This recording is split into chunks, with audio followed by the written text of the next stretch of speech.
there are times when I'm tired after a couple of long days and there's an event that I'm thinking about skipping out on, or whatever. And I remember I say, what would the old Nick do? He'd be in the car, he'd be on the train, he'd be making it happen. And that sometimes that gets me up, because it's like, for that guy, I'm gonna see this one through, or I'm gonna take this trip, or I'm gonna go to this event, or that's always there. And I look back to that Nick from, a few years ago, and I say, I'm gonna make him proud and continue to keep that spark alive for him, because I know what that guy went through.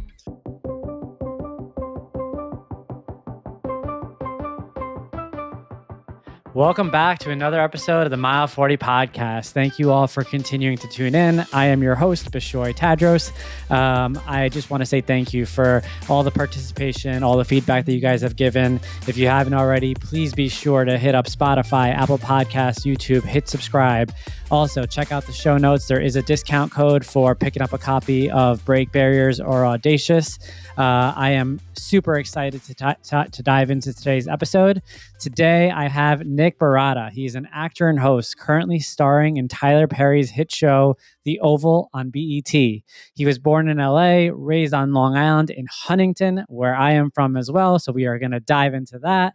He kicked off his career working for publications and outlets such as Celebuzz, The Wrap, and Entertainment Tonight, interviewing some of the biggest names in Hollywood, including John Legend and Khloe Kardashian. Later on in his career, Nick made his debut on Divorce Court in August of 2018, where he served as the Bailiff and Court Reporter on the show. I don't know whether it was USA Today or which publication. They called him the Bailiff, BAE. And he has appeared in pictorials for OK Magazine, In Touch Weekly, and US Weekly. Nick, thanks for joining me, my man. Man, wow, you got it all there. That's pretty good. My friend. Happy to be here. Thanks for having me. Of course, dude. And I am super happy about the way that we met. So we met at a barcode event. Yeah. Shout out to our boy Bar. Yep. Bar and Barcode, man. Talk about somebody who's doing some incredible things. Watching that guy operate and to see what he's built has been amazing. So definitely shout out Bar and Barcode and the whole team over there. Absolutely. And I just love that community for so many reasons, because it brings together people like you and I. And little did we know when we met that, our paths probably intersected. And there's probably people that are going to be listening to this episode. And it's like, how did these two, like, I know him and I know him, but I didn't know they know each other. Right. And so I imagine there's going to be some listeners on the back of this that are going to come together with that. Some Islanders and a couple of St. Anthony's, right? Did you go to St. Anthony's? Yep, I'm a St. Anthony's guy. Some Friars then tuning in. Exactly. So, like I said, I just want to say thank you for joining me. Also, you have your own show. Why don't you give us just some quick background on the show that you just started? Yeah. So, following your footsteps and so many others, it was just time for me, I feel like, to just kind of expand the conversation a bit. I'd like to take pride in kind of my social skills and networking, if you will. So I found myself always diving into some pretty interesting conversations in the event circuit, right? And I've gotten to meet so many incredible people, whether they're athletes or celebrities or, just industry professionals. So the time was right for me to just say, you know what, we're going to sit down and we're just going to talk life. And it's kind of broad, but that's exactly what we're doing. The highs, the lows, the in-betweens. And we've had some great episodes so far. Val Schmirkovsky from Dancing with the Stars, Super Bowl champion Chris Hogan, and a couple of others. Our boy Max has been on there as well from Siegelman Stable. So it's been great, and I'm just loving kind of tapping into this new kind of whole world of podcasting, right? And I've always loved to host, and it's definitely a background of mine. So it's just kind of full circle moment, and I'm having fun with it. So, and I'm excited to see where I can take it. I love it. Yeah, I listened to the first couple episodes. You sound like you're a natural at it. And to your point, there's a synergy here. You talk about the highs and lows along the way with the journey. And when you think about Mile 40 and the connection there, I knew in learning about your story and learning about your trajectory, in no way could this have been a straight path. In no way. Man. You know what? A lot of people that come to me for some advice and some college kids or anybody that's looking to dive into acting or just the entertainment industry in general. Oh man, how can I get started? And I'm like, man, I really wish there was just some sort of blueprint I can hand you. But this industry is anything but just some sort of clear cut path. It's a roller coaster of an industry. And, I was actually with a friend of mine a couple of days ago who's a working actor and very successful. And him and I were laughing because we were just talking about this exactly. And, we said, it's all about mindset. It's all about just having that callous kind of in the mentality there where you're built for the rejection. You're built for the upside down roller coaster spins, turns, and everything else that this game brings. I really truly believe that's what separates, somebody who's just going to try it out to somebody who can really make a career of this thing. It's really all about the mindset. I truly believe it. You really do project that. And again, we've only known each other for a short period of time. But one of the things that I feel distinguishes you is the fact that despite the fact that, you're on these platforms and these stages, right? And you're in front of all these people. I don't feel like who you are has changed much from who you were before this all started. That's kind of very apparent in the way that you carry yourself. You don't seem very, you know, nervous about, your career, or, it's just something that I think distinguishes you with regards to how you carry yourself in that authentic manner. And I think I want to dive into that a little bit with regards to maybe where things began. We talked about the fact that from Long Island, Huntington specifically. Talk to me a little bit about childhood for you. Yeah, I appreciate that. And I take pride in that. And I think I got to shout out my parents and, my family for kind of keeping that foundation strong for me and reminding me where I come from, right? 10 toes down. It's just sort of how I approach my everyday. But yes, speaking of family, right? I'm big on it, and I can think back to when I was, in middle school, or even younger for that matter, just really vocal about how I wanted to be on TV or how I wanted to, be on stage, and even hosting my brothers and friends, right, or interviewing, I should say, my brothers and friends, acting like they were, big time athletes after, we watched the World Series or Super Bowl at home. It's just kind of always been in my blood, and I've always just had a strong passion for the entertainment industry. And, again, having the foundation strong and my family always supporting me has always been such a huge and key factor for me to kind of stay on my path. And that's how I approach every day. It's just being grateful. I think that, moving forward with that gratitude allows and welcomes more miracles into your life. So yeah, I'm big on that. I'm big on, humility and just 10 toes down, like I said, and, keeping the right people around you. I think that's big. You were an athlete growing up too, right? Yeah, well, I mean, I played basketball was my first love. I should say that. But yeah, I played sports, growing up, high school, and thought about college for a minute, but that didn't work out. But yeah, I was obsessed with basketball. Speaking of March Madness, I was supposed to be on a Tar Heel hitting a big time shot, in the tournament. That was the first dream. That was the dream right there. Yeah. What year did you graduate high school? 2008. 2008. Okay. All right. Cool. When did you graduate St. Anthony's? I graduated St. Anthony's 2005. That's right. Okay. Yeah, we spoke about that. Yeah, I got a lot of friends over there. I grew up, really close to the high school. I went to Walt Whitman, so I was, a couple doors down. But yeah, we were neighbors, man. It's so funny. Yeah. No, so we definitely crossed paths there. Oh, for And sure. the reason I brought up the sports thing is because you had mentioned your ambition for stages, platforms, and kind of being that guy who's going to bring the energy. And I do feel like there's a parallel there between the lessons that you learn along the way, as an athlete developing, even kind of to your point, that dream of playing in college, and then at one point maybe uncovering the fact that dream may or may not come to life or come to fruition the way that maybe you envisioned during your glory days. So was it always in parallel with athletics as a youngster, that ambition, or was it something that kind of spurned and took a bigger calling to you later in life? That's a good question. I think that there's definitely a parallel there. even just from a work ethic standpoint and just, the ambition, right? I mean, I definitely think they coexist. And I think that there's a lot of lessons that I've learned as an athlete growing up, alongside, my friends that were my teammates that I'm still very close to this day, to coaches I've been able to play for. And, you kind of instill these habits, right? And you learn a lot about yourself in these moments. And I only think that prepared me for what was to come. And that's in really any industry, for that matter. I mean, those were some of the best memories of my life, back in playing high school ball and with those guys. And I think I walked away with a lot from sports world back then, and implement that in day-to-day stuff today, for sure. Absolutely.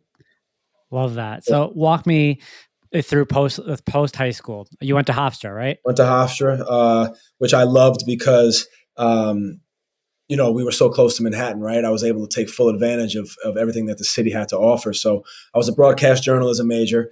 And I remember I was telling everybody in my classes, I'm going to be the next Ryan Seacrest.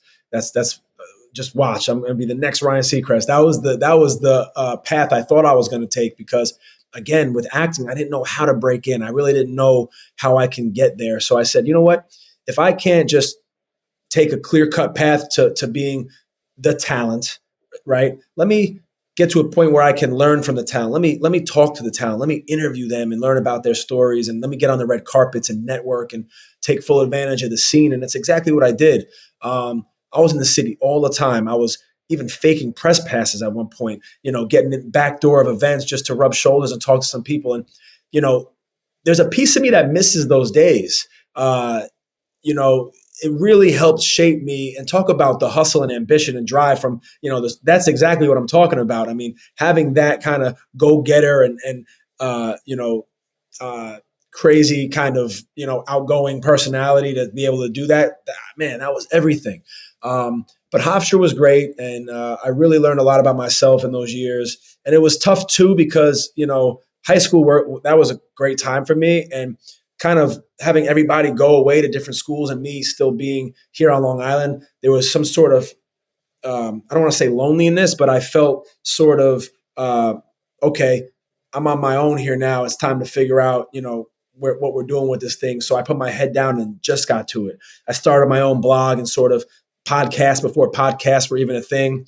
Like I said, I was going to a ton of events, and that's when I started interviewing a lot of big names, because I had some internships and I really got some credibility along the way. And like I said, it was a great time for me. And I got to take my hat off to Hofstra and the professors over there, because I think they saw something in me too, and they really helped push me to get after it even more than I knew I was capable of at that time.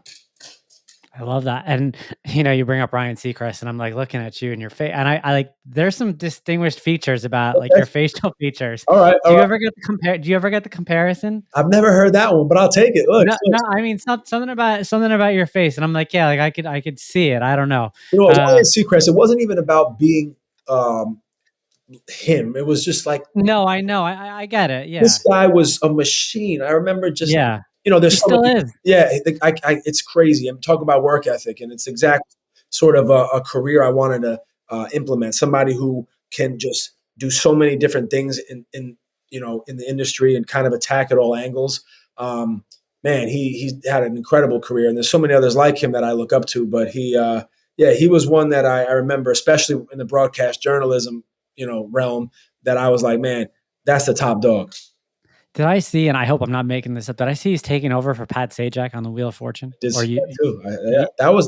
news broke a while back, I think, right? I think it broke a while back, but I think I just kind of reread an article recently, and I'm just like, man, that could have been you, man. That could have been you. Right, as if this guy needs another job, right? That could have been you. No, that's awesome. Yeah. So just kind of diving deeper into this phase a little bit, you talk about the hustle, the grind, you talk about, how you miss a little bit of that. I think back to those days in my career, and there's 100% a beauty to that part of your journey, because it's where you learn what you're truly made of, right? Like if you can make it through that phase, like that is one of the biggest hurdles to getting to where you want to go. It's like the idea of taking that first step, and the first step's always the hardest. But I also want to say, like, during that phase is when you're probably exposed to some of the bigger challenges that you have to face, whether it's the politics of your field, whether it's the who you know more than the what you know. When you see people succeeding around you that you feel perhaps aren't trying or putting in as much effort as you are, it could be easy to kind of lose faith in yourself. Did you ever have to go through that, in that early stage? Oh, for sure, for sure. And just to take it back a little bit, that grind and hustle, and there are pieces of me from that chapter that I still hold on to this day, because that never can go away. That fire right inside of you. That's something that's got to live inside of you as long as you want to do great things. That's got to be there. There are times when I'm tired after a couple of long days, and there's an event that I'm thinking about skipping out on, but or whatever. And I remember I said, what would the old Nick do? He'd be in the car, he'd be on the train, he'd be making it happen. And that sometimes that gets me up, because it's like, for that guy, I'm gonna see this one through, or I'm gonna take this trip, or I'm gonna go to this event, or that's always there. And I look back to that Nick from, a few years ago, and I say, I'm gonna make him proud and continue to keep that spark alive for him, because I know what that guy went through. But to answer your question, I had a ton of moments that were tough for me. This industry in general is just discouraging to begin with. But before I had an acting gig of any sort, and I was just kind of getting a kind of extra job here, or a little side gig here, man, there were people that questioned me to my face. Man, you sure you want to do this? What if this doesn't work out? Never my family. And I always tell them to this day, I'm so thankful for them for always telling me that you can do this, you will do this. But man, there were some people around me that tried to make me second guess myself, or there were moments in time where nothing was making sense. And I was a server at an Italian restaurant here on Long Island. And I'm thinking to myself, man, am I wasting my time? But it was always a second later where I said, no, this is your path. And, I never really had a plan B. It was always this road. And, I think that's normal for anybody who has these big dreams. Like, it can sound crazy to a lot of people. But it's up to you. It's up to you to look in the mirror and say, if this is what you really want, you got to block that noise out, and you got to make it happen. You got to make it happen. And even when the days are long, or it's not making sense, or you get a rejection, or you get a no. I mean, I'm still getting rejected. I'm still getting no's, and I'm still auditioning and for something I really, really want, and they're passing, and it's just a part of this game. But yeah, and I, again, I think that it's all part of it, though. The haters or the naysayers, right? Or the dark times. I mean, there was somebody I saw recently. I don't know who it was. It was like one of those round table talks, I think, with Hollywood Reporter maybe. But he said, there's ups and downs. There's ups and downs, and when you're not having these, and it's this, you flatline. Right. So this is a part of it. And that's life. That's life, the ups and downs. That's something you got to embrace. I love that. That's such a good call out, right? Like, people sometimes, I think, mistaken the fact that if they're going like this and things are stable, then, there's nothing to worry about. But the truth is, if you're just going like that, you're losing that momentum. Right. And that's the biggest fear, is like being complacent, right? Or getting comfortable, or plateauing, if you will. And there's been times I've been guilty of it, because, man, things are moving, things are up. I'm in a good place, and you get comfortable, right? But you got to shake that off, and you got to get back to it, because that's the scary part. That's the scary part. Hey all, it's me, Bishoy. As a marathon runner and endurance athlete, I've come to understand the importance of properly fueling your body for preparation and recovery. Every day, you get a shot at success. How you start your day typically paints a picture of what the rest of the day will look like. Start your day with a super convenient, healthy, and delicious nutritional win. Meal One by Creatures of Habit. Overnight oatmeal packed with 30 grams of plant-based protein, chia, flax, and pumpkin seeds, vitamin D3, omega 3s, a probiotic, and digestive enzymes made in under 1 minute. Stop wasting time or worrying about what to eat as your first meal of the day. Start with meal one. Visit creaturesofhabit.com, creatures spelled with a K, and use code MILE40 for 15% off a one-time purchase or the first subscription order payment. Absolutely. I mean, I can go into a whole tangent right now and talk about how that equates to running. And, like once the marathon is done, you don't want to be complacent, right? You just kind of have been working toward a goal, for however long a period it is. And a lot of times as runners, like we fear that. We fear that element of, losing, that waking up every day and working for something mentality. Even if you get an injury or even if things go wrong, it's still better than, just being complacent on a day-to-day basis. Absolutely. And so there's a lot of parallels there. What restaurant were you working at back in the day? So I worked at a couple, but La Piazza? Yeah. Yeah. So Wait, you were at La Piazza? they My had a couple. family loved going to Yeah, La yeah. Piazza. They had a couple. I still go get takeout from there all the time, man. The one in Huntington or the one in So I, Playview? so I worked at believe it or not, La Piazza Melville, right on. Yeah, yeah. I was one of their first hires. Dude. They first opened up. Yeah. Yeah. No, we 100% cross paths. That's, My dad always liked going there. I was probably a server, man, reading you some specials. Jesus. If my family's gonna be listening to this and laughing, Yeah, that's crazy. that place is great though. I still go there all the time. In fact, it's funny. I just had kind of a full circle moment. I went there not too long ago, and there's a couple of people that still work there.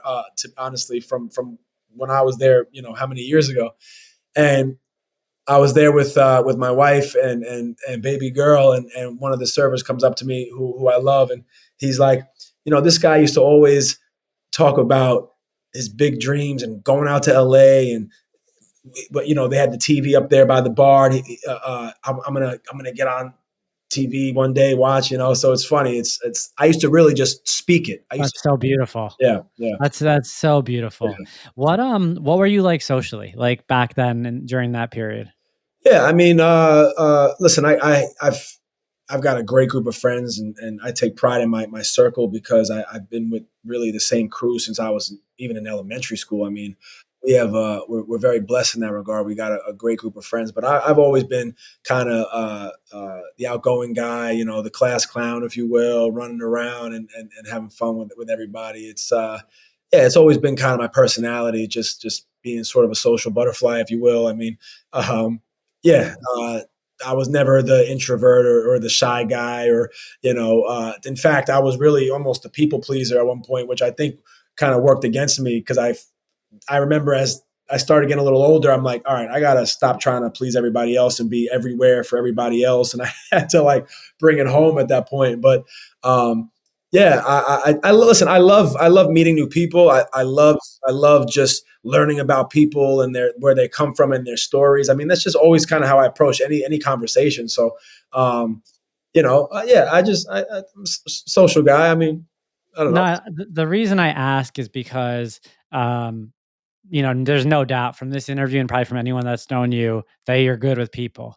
But when you think about the route that you took and the career that you were chasing down, right? It's like anybody that wants to accomplish something special, right? Like there gets to a point where you almost need to isolate a little bit, right? Because not everyone understands what it is that you're going after, and not everyone understands the path to get to where you want to go. It's like anything, right? Like you want to become an Olympian, or you want to become a pro, or whatever big goal you have, it is at one point you're going to start kind of like having to reduce the amount of people that you have around you, because only so many of those people realize what it takes to get to where you want to go. And you don't strike me as someone who like cut off all your friends, but I have to imagine at one point there was a period where like you really had to lock in on your own. For sure. And it was never, any love lost, but I definitely had to, kind of reevaluate, where I was, putting time and effort. Right. I knew that there were some people that wouldn't understand where I was trying to go and couldn't relate. And that's not any sort of shot at anybody or diss, if you will. I mean, it's just that I had a plan, I had a mission, and that I was on, and I didn't want to let anybody hold me down. Tyler Perry, who is a mentor of mine, and we'll dive into that a bit, I'm sure. But he always talks about the higher you get, people will fall off, right? I forgot the analogy he used, but a spaceship or a rocket ship has to lose its boosters or something of that sort at a certain altitude because they can't handle it there at that point. And I love that because I just feel like it's just true. So yeah, for sure. I think that there was a time in my life where I just had to say, people aren't going to understand the plan here. You have to just sort of take a step back, reevaluate, and just move forward accordingly, and sort of tunnel vision. Absolutely. Yeah. I could talk about this for days, but I know we're on a time crunch here. So let's shift gears a little bit and talk about how things got started with divorce court. Let's talk about that. How did we even get there? Yeah, man. Well, I love talking about this because I'm big on planting seeds, right? Something I tell people too is I think we live in this microwavable culture right now. So it's tough because that's not the reality. I think it's really about planting seeds and using the oven and letting things marinate. So I was big on, if planting a seed, and if it didn't make sense right there in that moment, it's okay. This might come to fruition and blossom and be a beautiful thing down the road. So divorce court was an example of that. I was always following up with people in the industry, whether they were producers or publicists or managers or PAs or you name it. I took pride in networking, right? And I really created a Rolodex. And again, there were people that couldn't help me or give me any true advice or direction at the time. But I just said to myself, you know what? Maybe down the road, just see these relationships through and build them. And it wasn't a selfish thing. I didn't have my hand out, but I knew, listen, I in this industry, just like many of them, it's who you know. So I remember getting a call about divorce court from somebody who I've known for years. And it was just an example of that, right? We couldn't really work together at any point prior to that. There was never really a moment we could team up, but we kind of kept in touch and we were keeping each other in the loop along the way. Something came across his desk and he thought of me right away. So he made the call for me and I had the audition, and I'm pretty sure there was a little star next to my name there because of the relationship.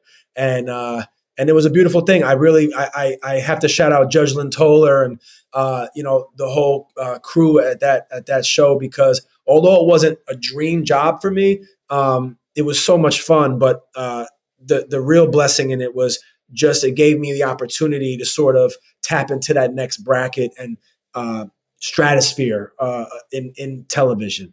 So we were filming at Tyler Perry Studios. I was meeting so many people. Just the credibility factor went up for me, where the conversation changed. And it's tough because I wish that show lasted a little bit longer.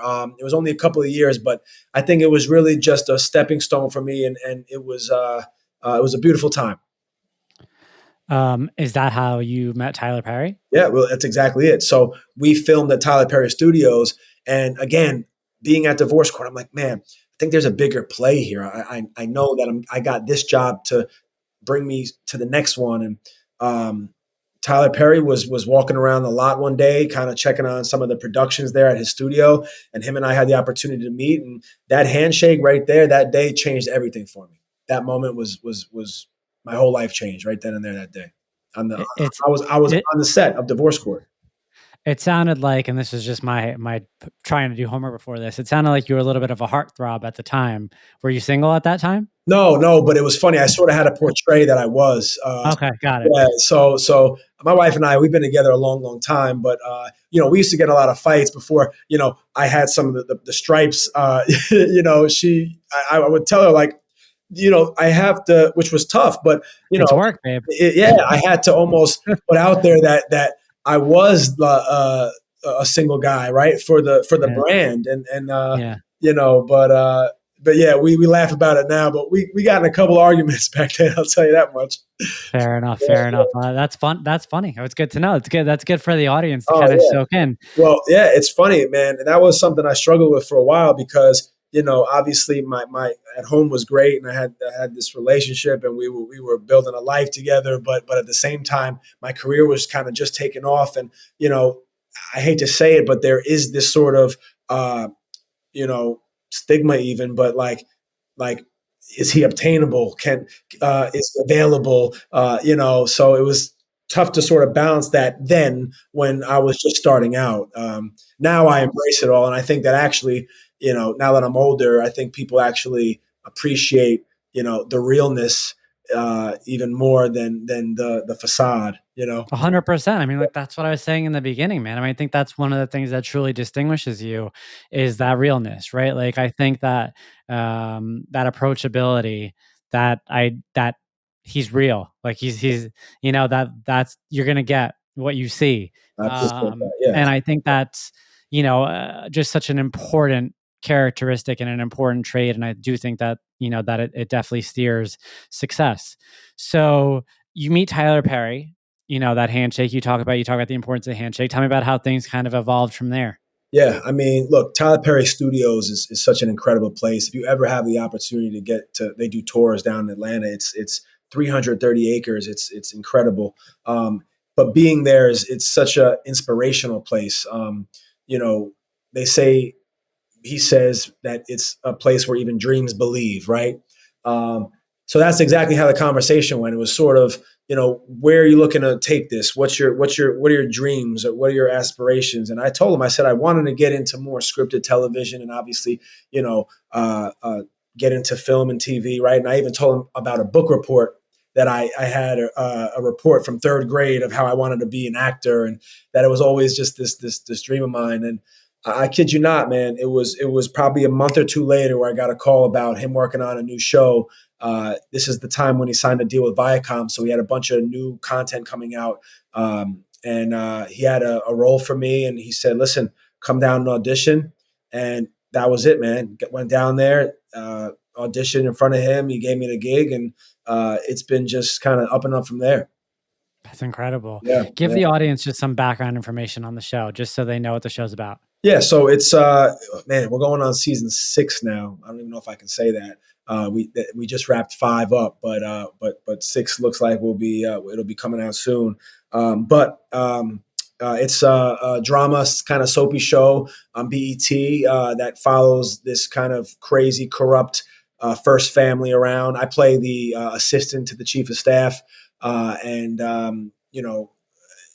the list is a long one of all the drama that goes down on every episode, but it's fun. It's fun, and like I said, we're going on 5, 6 seasons now. So the audience and watching them kind of respond and tune in every week has been great.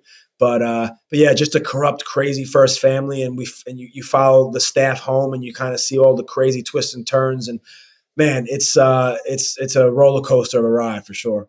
I love it. Yeah. So just so the audience understands like the life of someone in your role, and your day to day, how often are you down in Atlanta? Like what is that? How does that impact like your family life? Yeah, well, it's funny because people when they think I'm down there filming, they're like, "All right, well, we'll see in a couple of months, right?" No, Tyler Perry is known for shooting at like a crazy pace.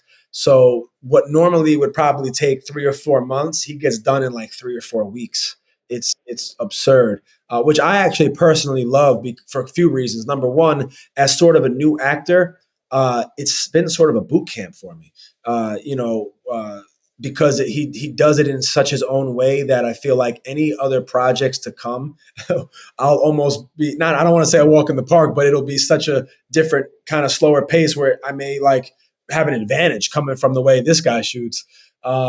So I'm back and forth, but it's always a few weeks at a time, and it's a beautiful thing because we get the show done, and I have so much more time to do other things, which is a blessing. But Atlanta's kind of become my home away from home. Between Divorce Court, rolling into the Oval, and even other projects there, it's just been home away from home, and I got a love for Atlanta for sure. So when you think about how your career has kind of evolved over the last couple of years, heading on to season 6 of The Oval, Divorce Court, even going back to the handshake and just kind of meeting Tyler Perry and the overall evolution, it seems like you've had a streak of positive momentum. Sure, you've had some rejections here and there. You're always looking to grow and to build your career. Um, do you look back and think of any mistakes that you made, whether it was before that, during this period, that you call out on yourself? Yeah, I don't really believe in mistakes. I think I've been saying this on my podcast. I really truly believe it's all just lessons and blessings. Love it. Um, Obviously, of course, look, hindsight's 2020, and yeah, do I wish I started a little earlier? Do I wish I, went out for this or went to this? Of course, but I don't. I think everything kind of happens for a reason, and it's already written to a certain extent. So no, I don't believe that. Uh, Even the tough times, like I said, right? Even the moments that didn't make much sense at all. I looking back, I feel like there's a beauty in that, uh, and I'm like a nostalgia guy. So like I'm the kind of guy who will take a trip to that La Piazza parking lot to remember the moments that were, and the thoughts that were going through my mind there. I'm the kind of guy that will pull it to Hofstra, and sit there for a minute and man, remember those moments. It's just kind of how I'm wired, and it's funny because I I I don't know. I think every moment really has its purpose, and every chapter has its purpose. I really believe that. So beautifully said, man. So beautifully said. And, it kind of just, I have to touch on this for the episode. You've got a baby girl now. Your baby girl is about a year apart from my baby girl. Your family is growing. And when I think about, your trajectory, what you've done, the parts of it that are unorthodox, but also the parts of it that are fundamental, right? You talk about the fact that you've had your friends from childhood. It sounds like your core values have been intact since childhood, right? And now you look at your daughter and you look at the world that she has in front of her, and the dreams that she'll want to chase down, and knowing that you chase down your dreams. Talk to me about how, you're going to employ some of this with regards to fatherhood. I mean, I myself am navigating this and I have no idea. I know I'm going to, push my daughter to, explore whatever it is that she wants to explore and become whoever it is that she wants to become. And hopefully I'll be able to hand her a little bit of a blueprint and say, look, like you can do this if you want. Yeah, yeah. I think you and I are on the exact same page. I mean, it's funny. When I'm holding her now, and it's you think of these things, and it's crazy. You think like all of a sudden you're just going to have these answers, but look, it's a big world out there, right? It's a scary place, and now when you have your daughter here and you're looking into her eyes, it's like you want to do anything and anything you possibly can to protect her from the craziness, to protect her from the noise. You want her to have big dreams, a beautiful heart, right?